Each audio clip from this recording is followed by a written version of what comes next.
പൊറോട്ടയുടെയോ ബ്രെഡിൻ്റെയോ ചപ്പാത്തിയുടെയോ കൂടെ കഴിക്കാൻ പറ്റിയൊരു കിഡിലൻ സംഭവമാണ് ഇന്ന് ഉണ്ടാക്കാൻ പോകുന്നത്. കണ്ടിട്ട് എന്ത് തോന്നുന്നു, എന്തായിരിക്കുമെന്ന്? Soya chunks masala. അപ്പം നമുക്ക് വേണ്ടത് സോയ ചങ്ക്സ് ആണ്. ഈ സോയ ചങ്ക്സ് നമുക്ക് നന്നായിട്ടൊന്ന് വെള്ളത്തിൽ കഴുകിയെടുക്കണം. അതിൽ പൊടിയും ചെറിയ ചെളികളൊക്കെ ഉണ്ടാവും. അതൊക്കെ കഴുകിയെടുത്തതിന് ശേഷം നമുക്ക് കുക്കറിലാണ് ഇത് വേവിച്ചെടുക്കേണ്ടത്. കാരണം എന്താണെന്നറിയോ, കുക്കറിൽ വേവിച്ചാൽ നന്നായിട്ട് സോഫ്റ്റ് ആവുമെന്ന് മാത്രമല്ല, ഈ സോയ ചങ്ക്സിനുള്ളൊരു ചെറിയ സ്മെല്ലുണ്ടല്ലോ, അത് ചിലർക്ക് പിടിക്കില്ല. അപ്പോൾ അത് ഇല്ലാതെ തന്നെ നന്നായിട്ട് വേവിച്ചെടുക്കാൻ പറ്റും. അപ്പോൾ കുക്കറിൽ കുറച്ച് മഞ്ഞൾപ്പൊടിയും ഉപ്പും ഇട്ടിട്ട് നമുക്ക് വേവിക്കാൻ വയ്ക്കാം. ഒരു വിസിലിന് വേവിച്ചാൽ മതി. ബാക്കിയുള്ള ഇൻഗ്രീഡിയൻസ് എന്ന് പറയുന്നത് ഒരു വലിയ ഉള്ളി, അതായത് സവാള, 2 മീഡിയം തക്കാളി, ഗരം മസാല, ചില്ലി പൗഡർ, അത് മുളക് പൊടി, മഞ്ഞൾപ്പൊടി, മല്ലിപ്പൊടി, പിന്നെ ഇഞ്ചി വെളുത്തുള്ളി പേസ്റ്റ്, ഒരു പച്ചമുളക് കീറിയത്, കറിവേപ്പില, ഇത്രയുമാണ് വേണ്ടത്. ഗരം മസാലയ്ക്ക് പകരം നിങ്ങൾക്ക് വേണമെങ്കിൽ മീറ്റ് മസാലയോ എന്തെങ്കിലും യൂസ് ചെയ്യാം. അപ്പോൾ നമ്മൾ പാത്രം വെച്ചു. കടുക് പൊട്ടി തുടങ്ങുമ്പോൾ തന്നെ ഇതാ പച്ചമുളക് കീറിയത് അതിലേക്ക് ഇടുകയാണ്. പിന്നെ ഇഞ്ചി വെളുത്തുള്ളി പേസ്റ്റ്. ഇതിൻ്റെ പച്ചമണം മാറുമ്പോഴേക്കും നമുക്കതിലേക്ക് ഉള്ളി ചെറുതായിട്ട് അരിയണം കേട്ടോ. അങ്ങനെ ആകുമ്പോഴേ നമുക്കത് നന്നായിട്ട് പേസ്റ്റ് ആക്കാൻ പറ്റുള്ളൂ. അപ്പോൾ ഉള്ളിയും പിന്നെ തക്കാളിയും ചെറുതായിട്ട് അരിയാൻ ശ്രമിക്കണം. ഓക്കെ,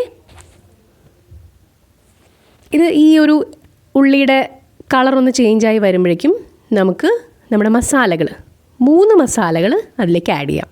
അതായത് മഞ്ഞൾപ്പൊടി, മുളക് പൊടി, മല്ലിപ്പൊടി. മുളക് പൊടി നിങ്ങൾക്ക് വേണമെങ്കിൽ കാശ്മീരി ചില്ലി യൂസ് ചെയ്യാം കേട്ടോ. അപ്പോൾ എരിവുണ്ടാവില്ല, കളർ മാത്രമേ ഉണ്ടാവുള്ളൂ. അതല്ല, നല്ല എരിവ് വേണം എന്നുണ്ടെങ്കിൽ സാധാരണ മുളക് പൊടി ഇടുക. അതൊന്ന് നന്നായിട്ട് വഴന്ന് വരുമ്പോഴേക്കും അതിലേക്ക് കറിവേപ്പില ഇടുക. പിന്നെ നമുക്ക് നമ്മുടെ തക്കാളി കുട്ടന്മാരെ അതിലേക്ക് ഇടാം.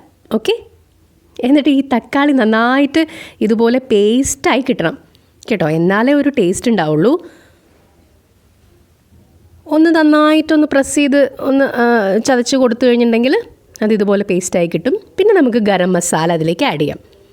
അപ്പം തന്നെ നല്ലൊരു സ്മെല്ല് വരും. ഈ ഗരം മസാലയുടെ പച്ചമണം ഉണ്ടല്ലോ, അതങ്ങ് മാറുന്നത് വരെ ഇതുപോലെ അങ്ങ് ഇളക്കി കൊടുത്തേക്കണം കേട്ടോ. അടിയിൽ പിടിക്കാതെ നോക്കണം കേട്ടോ. ഞാനിപ്പോൾ ഈ സ്റ്റീലിൻ്റെ പാത്രമാണ് എടുത്തത്, അതുകൊണ്ട് അടി പിടിക്കാതെ ഞാൻ ശ്രദ്ധിക്കുന്നുണ്ട്. നമ്മുടെ സോയ ചങ്ക്സ് ഒരു വിസിൽ കഴിഞ്ഞ് കുറച്ച് നേരം നമ്മൾ അടച്ച് വെച്ചത് ഇതാ നല്ല സോഫ്റ്റായിട്ട് പഫി ആയിട്ടിങ്ങനെ ഇരിപ്പുണ്ട്. അതിലെ ആ വെള്ളം ഉണ്ടല്ലോ കുറച്ചൊന്ന് പിഴിഞ്ഞ് കളഞ്ഞേക്കണം. എന്നിട്ട് കുറച്ച് വെള്ളം എടുത്ത് വെക്കുക കേട്ടോ. നമുക്ക് ഈ കറി ഉണ്ടാക്കുമ്പോൾ അതിലേക്ക് ഒഴിക്കാം. അപ്പോൾ ഈ സോയ ചങ്ക്സ് ഇതിലേക്ക് ഇടുക. ഈ സോയ ചങ്ക്സിൻ്റെ ലുക്സ് കാണുമ്പോൾ വെജിറ്റേറിയൻസിന് ചിലർക്ക് സാധാരണ പിടിക്കില്ല. കാരണം ഇത് കണ്ട ഒരു മീറ്റിൻ്റെ ലുക്കാണല്ലോ ഉള്ളത്. അപ്പോൾ പ്യുവറായിട്ട് വെജിറ്റേറിയൻസ് ആയിട്ടുള്ളവർക്ക് ചിലർക്ക് ഇതിൻ്റെ ലുക്ക് കാണുമ്പോൾ തന്നെ അങ്ങ് കഴിക്കാൻ ഇഷ്ടപ്പെടില്ല. പക്ഷേ പാവമല്ലേ സോയ ചങ്ക്സ്, വെജിറ്റേറിയൻ അല്ലേ. അപ്പോൾ കക്ഷി ഇതുപോലൊന്നും ഉണ്ടാക്കി നോക്കിയിട്ട് നിങ്ങൾ കഴിച്ചു നോക്കൂ. അപ്പം നിങ്ങൾക്ക് ആ ഒരു എന്നുള്ളത് അങ്ങ് മാറിക്കിട്ടും കേട്ടോ. ഇതാ ഇതുപോലെ വെള്ളമൊഴിച്ച് നമ്മൾ വേവിച്ചിട്ടുണ്ടായിരുന്നു. ഒന്നുകൂടെ അടച്ച് വെച്ച് വേവിച്ച് ഒരു 5 മിനിറ്റ് കഴിയുമ്പോൾ ഇതാ ഇതുപോലെ നല്ല കുറുകിയ കറി റെഡി ആയി കിട്ടും. ഇത് സത്യം പറഞ്ഞാൽ ചപ്പാത്തിയുടെയും ചോറിൻ്റെയും പൊറോട്ടയുടെയും കൂടെയൊക്കെ കഴിക്കാൻ ബെസ്റ്റാണ്. അതല്ല, നിങ്ങൾക്ക് കുറച്ചും കൂടെ ഒന്ന് വരട്ടിയെടുക്കണം എന്നുണ്ടെങ്കിൽ കുറച്ച് നേരം കൂടെ ഒന്ന് അടച്ച് വെച്ച് വേവിക്കുക. പക്ഷേ ഞാൻ പറഞ്ഞ പോലെ അടി പിടിക്കാതെ കരിഞ്ഞു പോവാതെ ശ്രദ്ധിക്കണം കേട്ടോ. ഇനി എരിവ് കൂടിപ്പോയി എന്ന് തോന്നുകയാണെന്നുണ്ടെങ്കിൽ കുറച്ച് പാല് അല്ലെങ്കിൽ തൈര് ഒന്ന് ആഡ് ചെയ്താൽ മതി.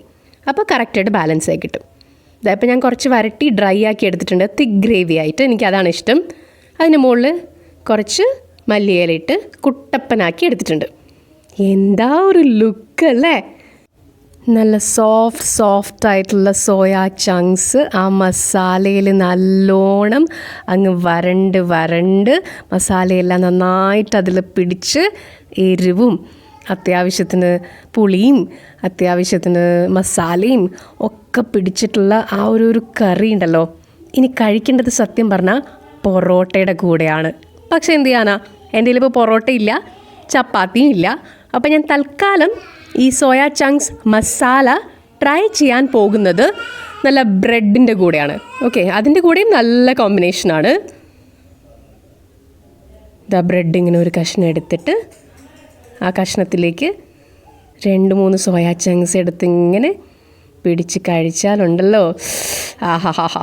തീർച്ചയായിട്ടും നിങ്ങൾ ട്രൈ ചെയ്യണം. നിങ്ങൾക്ക് എന്തായാലും ഇഷ്ടപ്പെടും. അങ്ങനെ ഇഷ്ടപ്പെട്ടാൽ ഉടനടി ലൈക്ക് ചെയ്യുക, ഷെയർ ചെയ്യുക, സബ്സ്ക്രൈബ് ചെയ്യുക. നമുക്ക് വീണ്ടും വേഗം കാണാം. അതുവരെ ബൈ.